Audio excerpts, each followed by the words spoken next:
Fala pessoal do terceiro ano. E aí, bom ou não? Bom, vamos lá, vou comentar as questões da semana 3 e 4 aqui do PET para encerrar, né? Que é o PET 3 e que vem o PET 4. Vamos lá.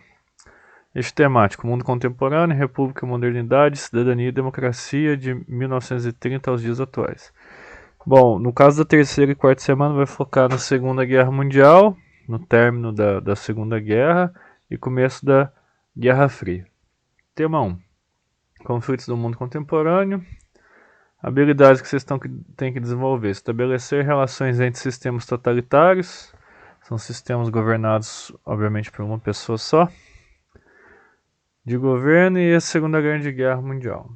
Tópicos e conteúdos relacionados, afirmação das superpotências Estados Unidos e União Soviética, interdisciplinaridade, filosofia, geografia e sociologia.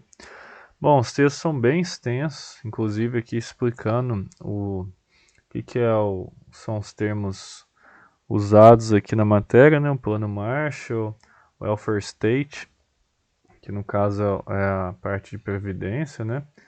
Feita que é um termo assistencialista, né? Que o governo te dá algumas condições de saúde pública, como se fosse no Brasil hoje, né? Você tem o SUS, você tem também a parte de educação pública e alguns setores da economia são privados. Então, por exemplo, transporte. Transporte é feito por uma empresa privada, só que com concessão pública.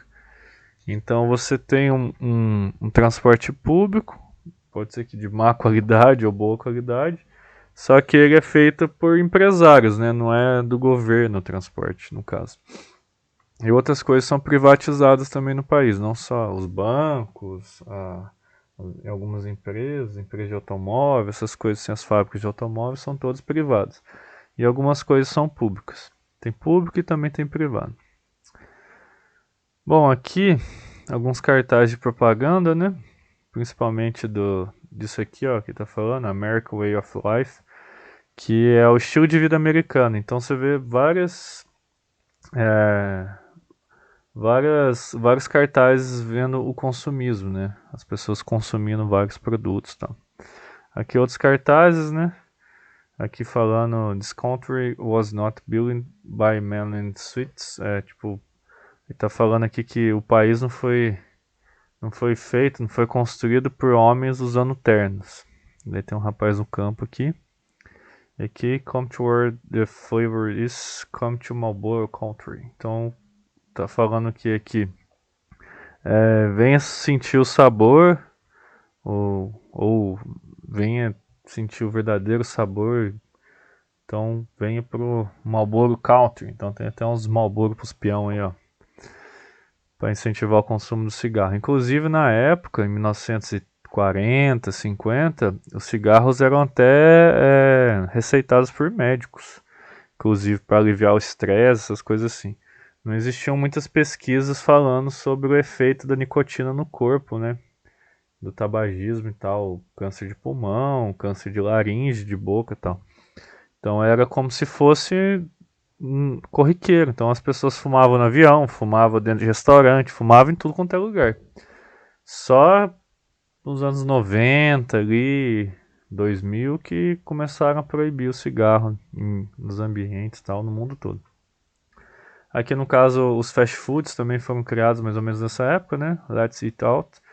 Quer dizer, venha comer fora e tal. Até o Mickey foi usado aqui pra fazer propaganda. Mickey Ketchup. Tipo, o Mickey cortando pra baixo, né? Tipo, baixando os preços e tal. Coca-Cola, sopa enlatada. Então, você vê que a indústria americana estava muito forte nessa época. Produzia muita coisa. Então, a intenção é essa, mostrar para vocês aqui que o consumo americano era muito forte. Então, as pessoas tinham um poder aquisitivo alto de comprar carro, comprar TV, comprar casa e assim vai. Porque a produção estava muito alta. Então, aqui as atividades, né? Então, leiam os textos, não esqueça. Número 1. Explique, segundo Hobsbawm, o que impediu a possibilidade do planejado suicídio da civilização no período da Guerra Fria. Bom, no caso aqui, o que ele está falando? A Segunda Guerra Mundial, mal terminar, quando a humanidade mergulhou no que pode se encarar razoavelmente como uma Terceira Guerra Mundial. Então ele está falando o quê? Da Guerra Fria. Então, o que ele está explicando aqui? O que impediu a possibilidade de planejado suicídio da civilização no período da Guerra Fria? Então, o que acontece? Ele comenta que essas duas nações, né, que foram criadas depois da Segunda Guerra Mundial, né, que foram consolidadas depois da Segunda Guerra, os Estados Unidos e a União Soviética, como nações nucleares. Então, as duas tinham armas nucleares. Então, o que impediu uma nação de usar essas armas contra a outra? É porque realmente seria o fim da humanidade. Então, se qualquer uma das duas começassem a usar armas nucleares e uma revidar a outra, obviamente seria o fim do mundo, seria o fim do planeta Terra. Então, todas as pessoas iam pagar o preço por isso. Então, o que impediu foi essa magnitude. Tipo, pô, se estourar uma guerra nuclear, acabou o mundo. Não tem mais volta. Entendeu? Então, a política, as relações ali de...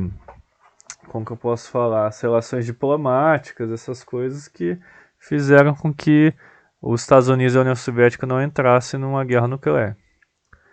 Aqui mais alguns cartazes falando sobre consumo. Pode ver que tudo praticamente aqui tem uma marca, tem um logo, tem tipo todo mundo feliz, com vários aparelhos, várias coisinhas que você compra, churrasqueira, barco, blá blá. Então você vê que é um estilo de vida assim que é mais luxuoso, mais prático, tipo, coisas que eles queriam ser, tipo, o estilo de vida americano. Então aqui está explicando o que foi Plano Marshall, tal, de reconstrução da Europa, blá blá blá blá blá blá. Então vamos para a questão. Explique de que forma a cultura americana se impôs sobre outras diferentes culturas e povos no mundo ocidental. Então o que acontece? Lá na União Soviética, que são os países que formaram o bloco lá, um país só, eles seguiam uma linha socialista, uma linha desenvolvida até por Marx, só que não seguida à risca, segundo o autor, né? Então, como que era o estilo de vida? Era um estilo de vida mais simples, com o Estado, com o governo, suprindo as necessidades das pessoas, médico, hospital, escola. Não existia, não existia empresa privada na União Soviética, pelo menos no início, né? Não existia. Então, por exemplo, você vai comprar um tênis. Vou dar um exemplo prático aqui, bobo. Você vai comprar um tênis. Então, para que você precisa de um tênis? É para correr, outro para sair, outro um chinelo, alguma coisa assim. Então, não ia, tipo, existir 500 marcas de tênis. Porque você precisava de um tênis para correr. Então, tinha uma fábrica lá que fabricava tênis para correr. Alguns outros modelos, obviamente, só que não existia marca, entendeu? Então, servia para sua necessidade. Agora, o que as marcas fazem hoje em dia com a gente? Elas oferecem uma gama de produto que muitas vezes você não precisa e acaba comprando. Por exemplo, celular. Celular hoje em dia você usa, sei lá, 1 ou 2 anos já está totalmente ultrapassado. Daí você tem que comprar outro, comprar outro, comprar outro. Sendo que às vezes o primeiro que você comprou faz as mesmas funções que você precisa. Então, o que acontece?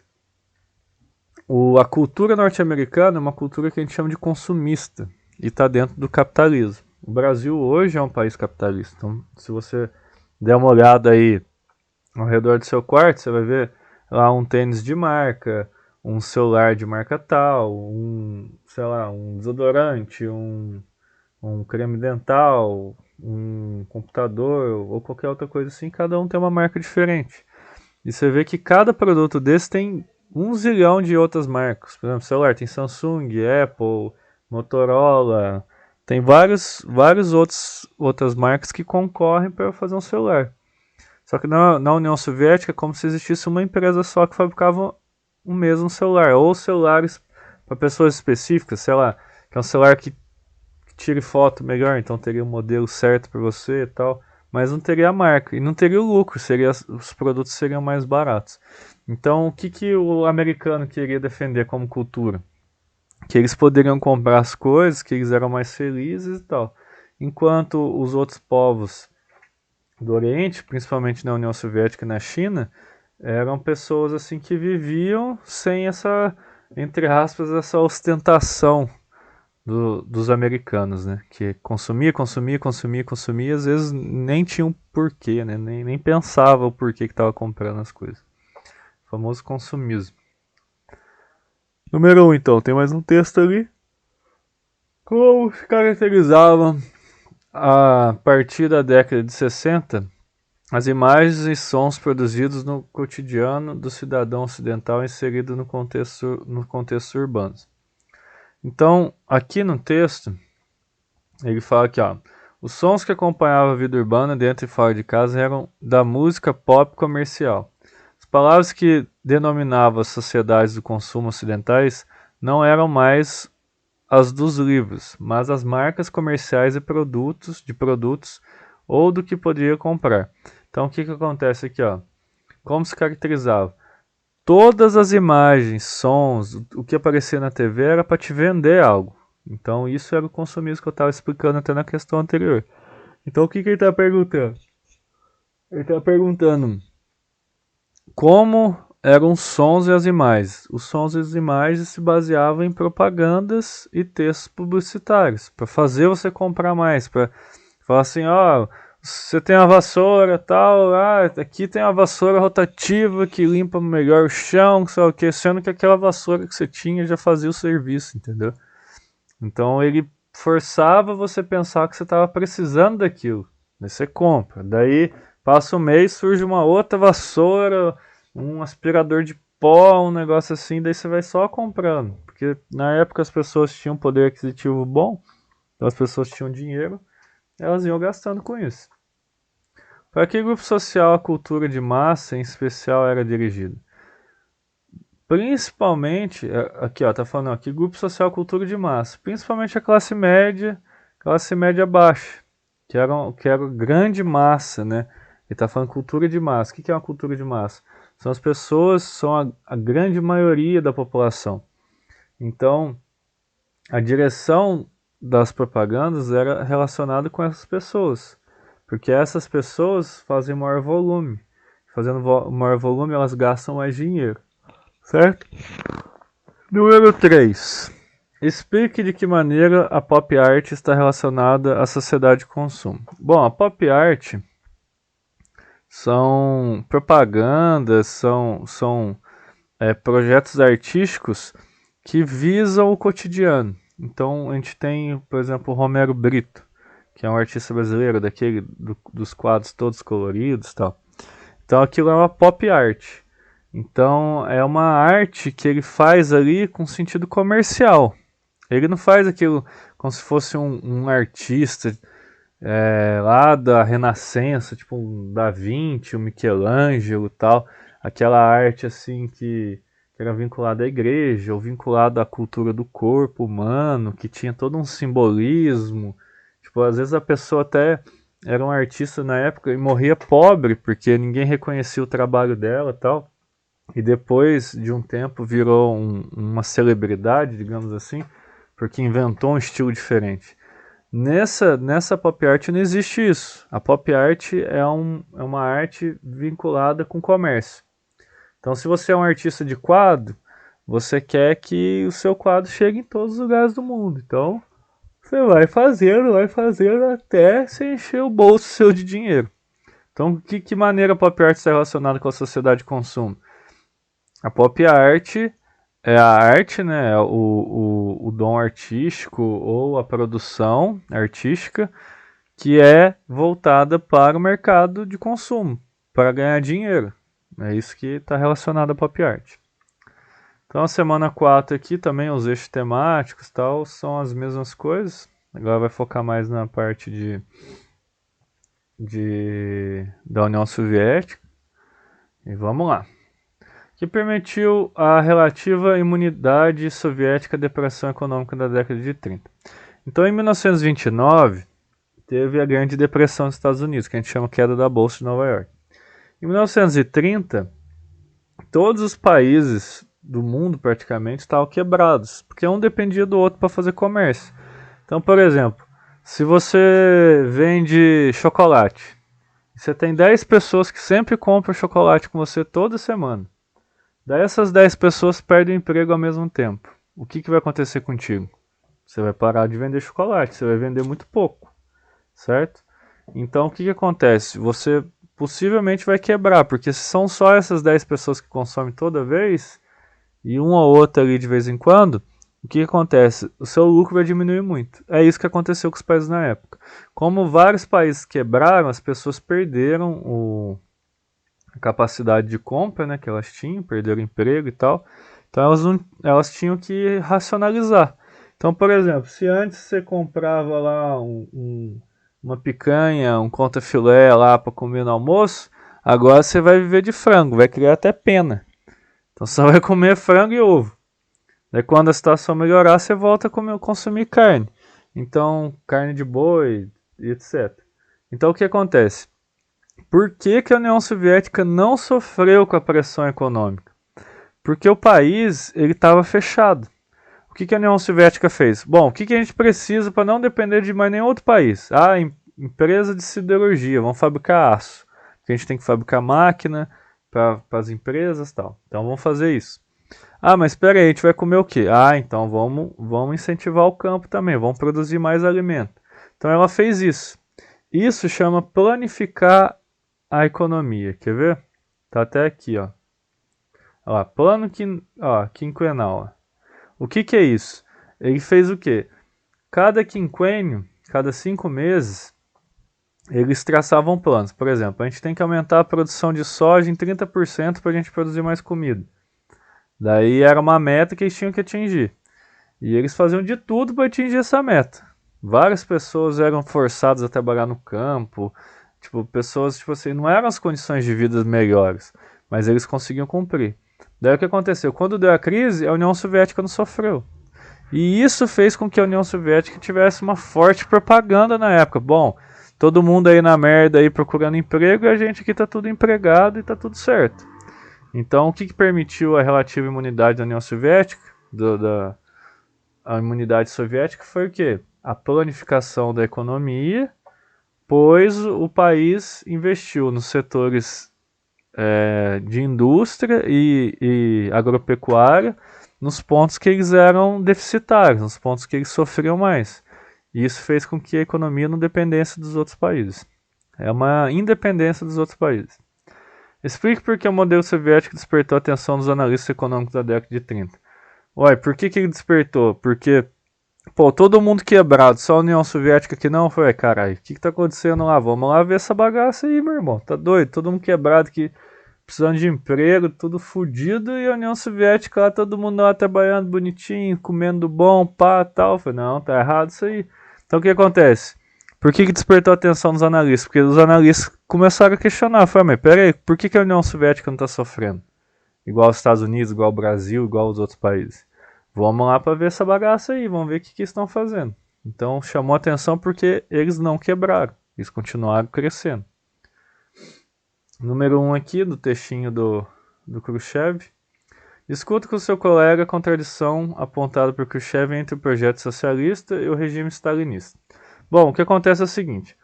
O projeto socialista, um carinha chamado Karl Marx, foi um filósofo, economista e tal, é que fez um livro chamado O Capital. Um livro que tem uns 7, 8 volumes, é gigantesco o livro.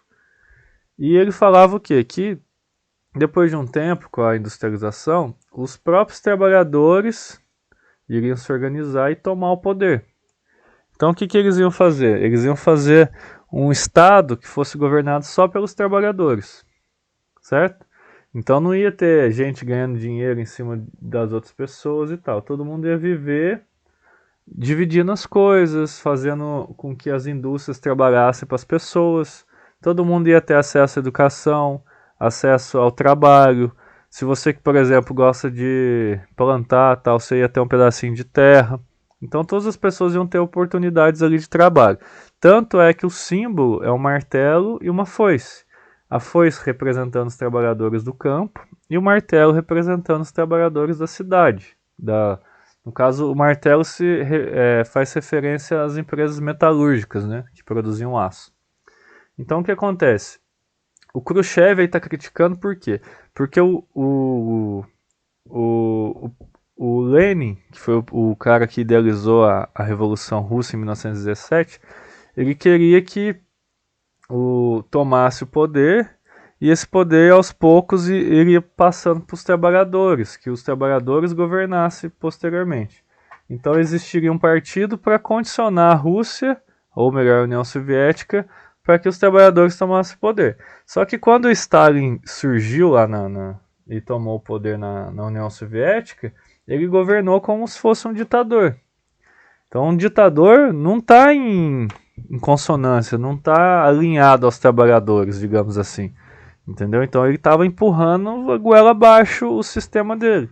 Então isso fez com que várias pessoas fossem perseguidas, outras mortas, outras enviadas a campos de concentração para trabalho forçado. Então não foi um regime assim só de flores, entendeu?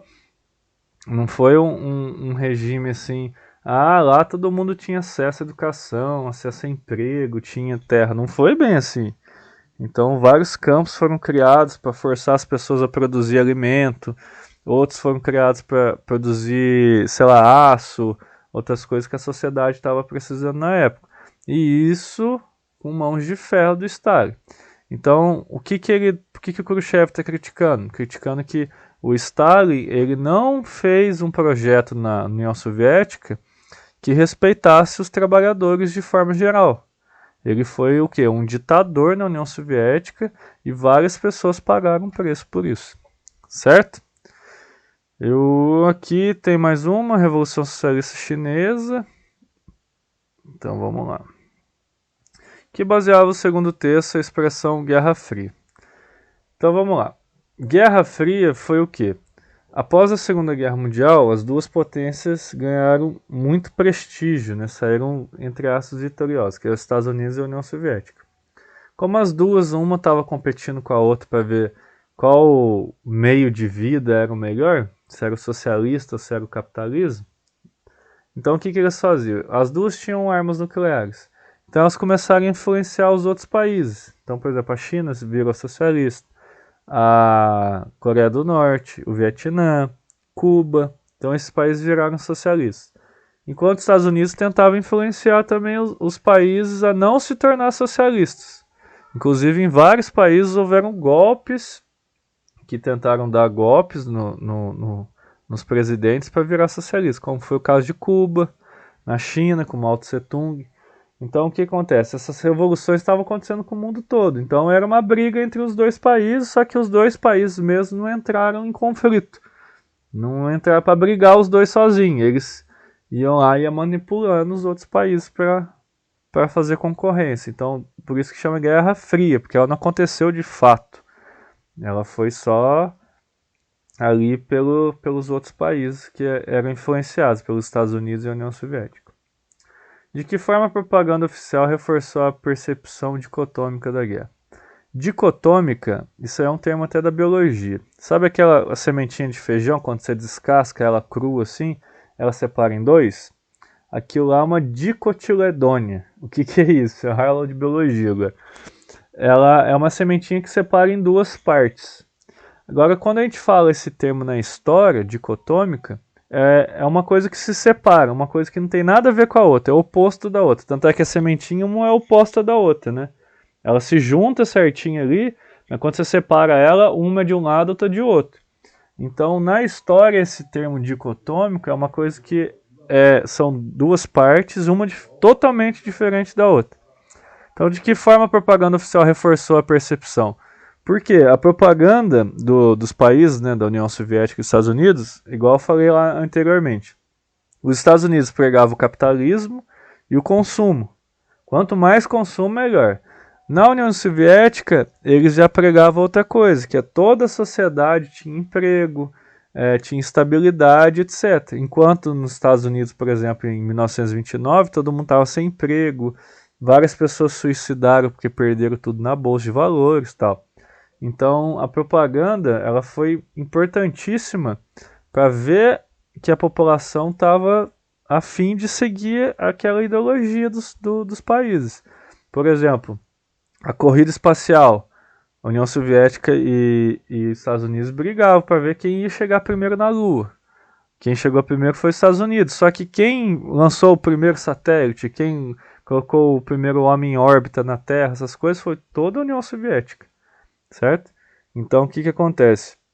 Essa propaganda espacial, propaganda de carro nos Estados Unidos, a propaganda de estilo de vida lá nos Estados Unidos também de consumo, enquanto na União Soviética essa parte de que todo mundo tinha conforto, ninguém era muito mais rico que o outro e tal, então eram propagandas que eram feitas lá. Então, de que forma a propaganda oficial reforçou a percepção dicotômica? Falando que cada país tinha algo ruim. Então, por exemplo, quando você via uma propaganda americana, falava que a União Soviética, o povo, sei lá, passava fome, não tinha os utensílios que os americanos tinham de cozinha, não tinha carro, era só carro ruim, carro que não corria nem nada, só uns carros velhos e tal.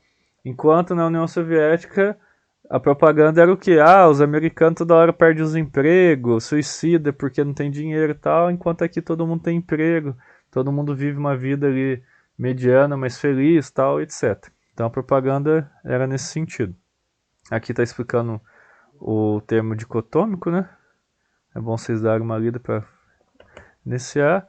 E aqui termina com os dois bonequinhos de palito aqui.